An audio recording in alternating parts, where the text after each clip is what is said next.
In late 1982, I bought my first issue of Guitar Player magazine. It was the end of year 7, my first year of high school. We were packing the car to go away on a little family holiday, and I walked down the shops and I spent $3.35. My parents were horrified at my apparently cavalier attitude to pecuniary affairs. A side note, my little channel here has just ticked over 100,000 views, and my subsequent earnings are approaching an amount that would see me buy that magazine almost 6 times over. Who's laughing now? Mum and Dad? So prior to that, I'd only ever purchased like an issue of Hit Parader for the lyrics, and the Kiss issue of Duke newspaper. Oh, and I'd completely fetished the 1981 Sonics yearbook. But Guitar Player was to become my new addiction. The cover story was Randy Rhoads, who died that year in March. I'd only recently bought Diary of a Madman, the Ozzy Osbourne album, on vinyl, and quickly became hugely obsessed. So let's dive in and catch a glimpse of what the world of rock guitar looked like circa November 1982. You know, for $3.35 Australian, equivalent to about $9.30 today, this is actually quite a bargain. 168 pages. Chockers with quality content. Even the ads were awesome. I found these every bit as engaging as the features. You know, all the marvellous magical technology of Google and the power of big data and our smartphones listening to our every word. I reckon it's caused advertising to go backwards to the dark ages. I don't know about you, but I loathe unsolicited advertising. I was thoroughly engaged in the ads that I bought from GPI publications. I paid for the ads and I loved them. Now look at this, the Super Bose system. I remember everyone either owning, hiring or coveting these babies. We've got a story on Mel Bay. Wow. I mean, how many of us learnt and are still probably teaching students from Mel Bay Book 1? I've still got mine from when I was a kid. Look at that. Well, actually, it's my brother's. You know, how many of us still teach from his modern method for guitar? And yet, how many of us knew what he looked like? Grumpy. He looks about as happy as every 13-year-old boy I've ever tried to get to play that poxy arrangement of Shenandoah. We got Tom Mulhern's top-of-the-line article. It's like new gear. In 1982, Delta Lab released the DL6 Harmony Controller. One word. So it was basically a harmonizer retailing for $2,280 US. So that's about $6,300 today. But hang about, this thing is just the controller. So this has been programmed with basic music theory to provide control signals for up to 3 Delta Lab Harmony computers. And these retail for $1,800 a piece, or these days it'd be about $5,000. Those Harmony computers can only produce a single note each. So for a dubiously effective prehistoric equivalent of today's sub-$300 harmonizer pedal, this setup would set us back the better part of $20,000. Amazing. Guitar Player always had the greatest columnists. Larry Coryell with his freaky acoustic improv ideas, jazz giant Howard Roberts with his beautiful chord solos, super nerd Craig Anderton showing us another 15 ways to wire your Strat 5-way pickup selector and how to cut your own fringe apparently. Mike Varney's Spotlight column. I used to love that. And Tommy Tedesco. Tommy's studio log. This guy was a huge session dude. He played with everyone. Sam Cooke, Bobby Darin, Peggy Lee, Chet Baker, Quincy, Aretha. And his studio log column was always great tales of studio sessions that invariably featured near career death experiences. In this one tells the story of turning up to a session to find that the bridge was broken on his acoustic guitar and he had no backup instrument with him, only to be saved by one of his students who he'd invited to drop by and watch the session, loaned him an ovation and got him out of trouble. But I love how he shows the details. He always includes what the project was and, you know, who he was playing for, how long he worked, how much he earned, what he played, and gives an example of the chart, which were always like impossible to read, obviously scrawled by a band leader or something, sometimes giving him very slim guidance. But on top of the usual goodness with that list, this issue features the incredible Lenny Breau, as well as Frank Zappa's premiere foray as a columnist. Lenny's fingerstyle jazz advice centres around right-hand independence, with 6 simple exercises. that I can't do. Right. So what do we got? Easy enough.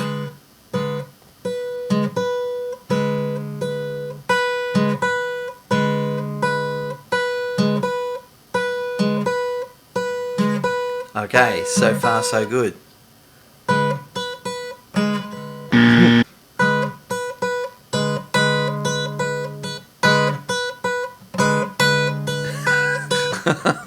I'm so bad at that. 1 and 2 and 3 and 4. Oh, gee. Terrible. There's something I need to practice. Thanks, Lenny. The next one looks even harder. So same sort of thing, but now we've got 1 and 2 and 3 and 4 and 1 and 2 and 3 and 4. So a moving melody over the E7 chord. 1 and 2. Oh, terrible. And the last one. 2. So we're back. It's just. Oops.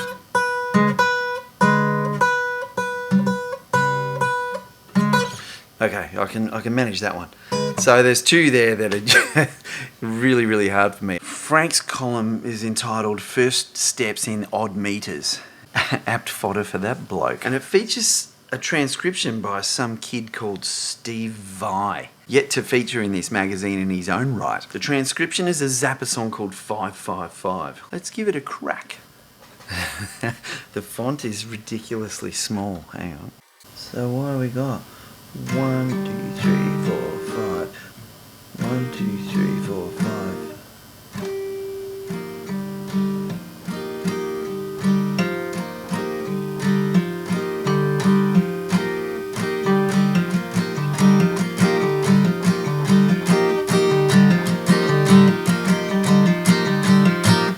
That's cool. So there's the crux of our 555, which I see why it's called that, because it's 2 bars of 5/8 and a bar of 5/4. So that first pattern, 1, 2, 3, 4, 5, 1, 2, 3, 4, 5, 1 and 2 and 3 and 4 and 5 and 1, 2, 3, 4, 5, 1, 2, 3, 4, 5, 1 and 2 and 3 and 4 and 5.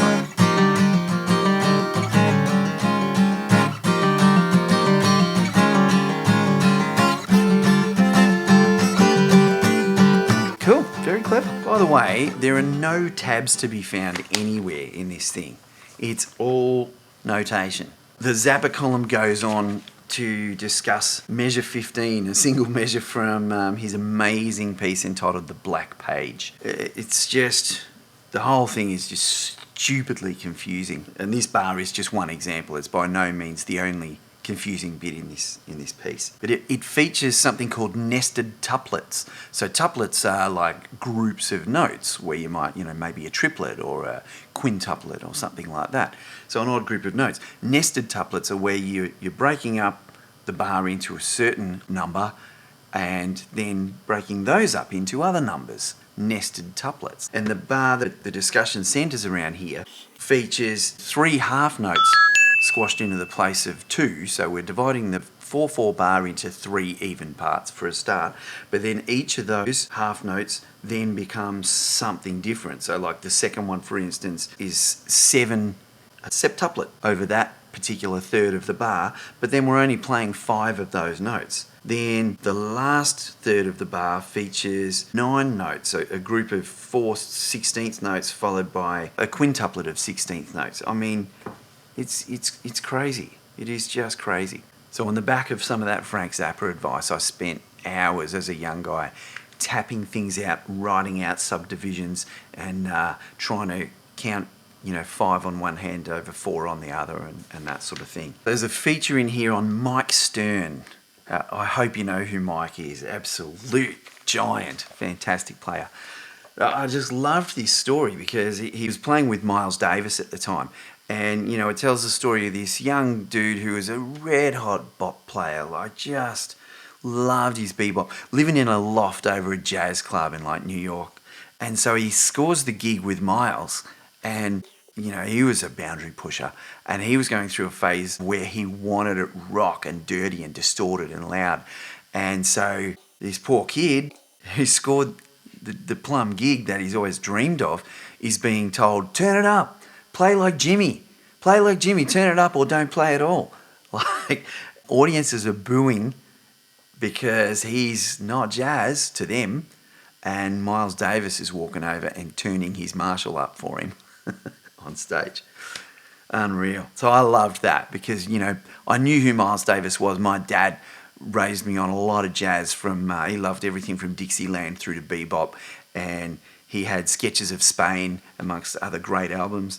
And of course I loved Kiss and Van Halen and, you know, that sort of stuff. So I think I read this article and saw that meeting of minds, saw how, you know, those worlds could come together. On the strength of that article, I got right into Mike Stern and you know, his solo releases Time and Place and Odds and Evens and Play with Schofield. Wow, they're fantastic. They are awesome. Now the Randy Rhoads feature, which is, you know, what I bought it for. It was set out as a bunch of short paragraphs, like quotes from his loved ones, his family and his friends and his band, people he'd played with over the years. Had beautiful pictures in here. It's just a great piece. Talked about his instruments. And it was in here that I learnt of Randy's habit of triple tracking his guitar solos and then have them mixed, one take in the middle, one hard left and one hard right. So you've got this great big fat, it's an amazing sound. You go back and listen to it with that in mind, and it explains a lot about that sound that he achieved. You know, that knowledge that he could do that kind of took root somewhere in the back of my brain. You know, when you're at that age, everything's possible. And so I did that every chance I could. I had a little Tascam Porter 1 4-track, and everything I recorded, if I could squeeze the tracks in there, I'd double and triple track guitar solos, and got really good at it because I read it when I was very impressionable and thought that was what you did. This feature also contained an absolute life-changing revelation for me. Right hand tapping. Let me tell you a little story. Are you comfortable? So sometime in '82, prior to this purchase, I'm drooling over my copy of Van Halen 1 and marvelling at Eruption and just wondering what the Axel F. Edward was doing to his guitar to make it sound like torrents of lava were literally bubbling out of it. Remember, there was no internet, no MTV.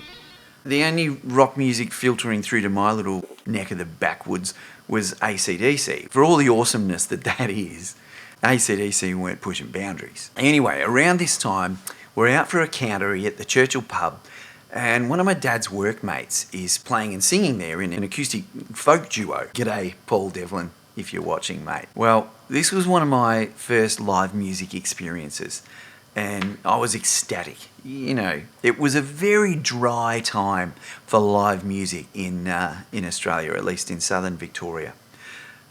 At my high school, I struggled to find another kid. The schools didn't teach music. I mean, it's hard enough to get schools to teach music now. It just wasn't on the table back in that era, you know. So I was starved. I was starving. I was a guitar nerd. I was absolutely in love with this instrument and no one to share it with. So I nagged Dad to get Paul to come over to our place so I could talk his ear off about guitars. So I nagged. Mum and Dad give in. They invite Paul round for dinner, and I can't scoff my meat and three fast enough to drag this poor bloke into my bedroom and put Van Halen on the turntable, play Eruption at some obnoxiously loud volume. You know, this is a bloke who's smashing out Windy and Warm, Classical Gas and Moonshadow wonderfully well, but I put on Eruption and I'm saying, how is this guy achieving those cascading torrents of notes? And to Paul's credit, although he couldn't really shed any light on glam metal shreddery, he sagely advised me that my next vinyl purchase should be some Eric Clapton. So he could obviously hear Clapton's influence in those wailing bends and, you know, Van Halen's bluesy runs, even though they're at lightning speed. You know, Van Halen talked about that so much, about how Clapton was, it's all Clapton licks. It's just sped up ridiculously. Side note, I bought another ticket. good investment. So I'm none the wiser until the November 82 issue of Guitar Player comes out with the Randy Rhoads feature. And the article includes a transcription of his solo from Flying High Again off the Diary of a Madman album. And guess what? Some Lord and Saviour called Larry Clayton explained that the latter part of the solo can be played on one string by tapping the first note of the pattern with your index finger or pick. Thank you, Larry. I wish I could have seen my face when I read that and digested it and looked at the notes and worked out what the hell was going on. Amazing. I never looked back.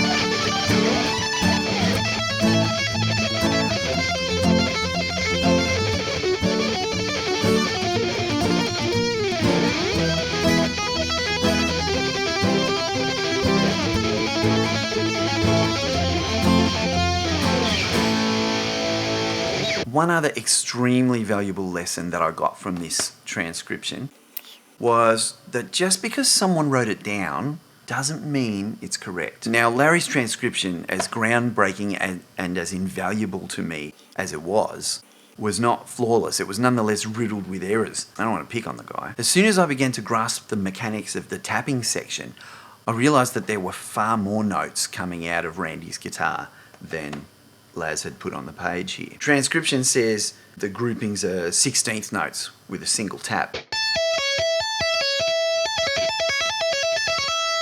But it's easy to hear now that we're used to hearing this sort of thing, that Randy's tapping twice, a double tap to get 16th note triplets.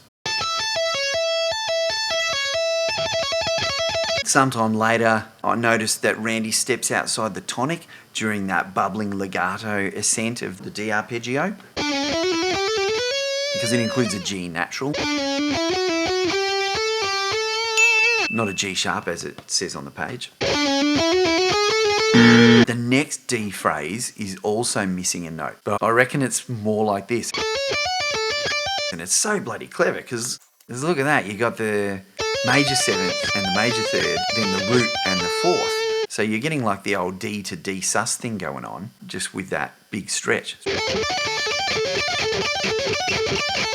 Bloody hard to play. It's a bloody tricky lick. Anyway, the point here is not to nitpick Larry's work, but to realise that every transcription is just some bloke or some kid, you know, like you or me, writing down what they thought they heard or how they thought it was done. And it's even worse these days because any knob can put stuff up on the internet and say that it's true, say that it's right, and say that it's accurate. Unless the transcriber was Steve Vai, then it's 100% correct. Well, this has been a lot of good nostalgic fun. I might close out with a letter to the editor. Just to remind us that even though guitar playing has changed a lot, even though the value of the dollar has changed a lot, and equipment has changed a lot, some things haven't changed much at all. I have become disturbed by your growing tendency to cater to the tastes of 15-year-old delinquents rather than those of musicians. Ugh. Your once fine magazine is becoming trashier with each issue as you increasingly choose to glorify subhuman punks and heavy metal barbarians rather than promote good musicianship. Your style has become an affront to the beauty of art. Apparently, your staff no longer sees the guitar as a musical instrument, but as a noisemaker. If this is the direction you've chosen to take, fine. You should change your name to something like Scuzzbucket. The title Guitar Player is an insult to your namesakes. I can't believe you're still doing this. That's from Fred Brunello of Parsippany, New Jersey. Parsippany? Parsnippery? All right. See you next week. Don't forget to like. Tell your friends.